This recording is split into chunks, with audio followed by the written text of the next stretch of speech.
கண்மணி அன்போட காதலன் ஆண் எழுதும் கடிதம் இல்லை லெட்டர்னு வச்சுக்கோ, இல்லை கடுதாச்சுன்னு இருக்கும். இங்கே படி.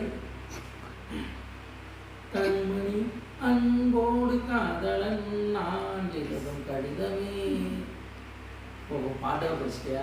அப்போது நானும் கண்மணி சொன்னாங்க பொன்மணி போட்டுக்கோ, இப்படியெல்லாம் மானே தேனே பொன்மானே இதெல்லாம் போட்டுக்கணும். பொன்மணி உன் வீட்டில் சௌக்கியமா? நான் இங்கே சௌக்கியம்தான். பொன்மணி உன் வீட்டில் சௌக்கியமா? நான் இங்கே சௌக்கியமே. உன்னை எண்ணி பார்க்கும்போது கவிதை அருவி மாதிரி கொட்டுது. அதை எழுதணும்னு உட்கார்ந்தாலும் அந்த வார்த்தை உன்னை எண்ணி பார்க்கையில் கவிதை கொட்டுது. அதேதான், அதை எழுத நினைக்கையில் வார்த்தை முட்டுது. அவ்வளோ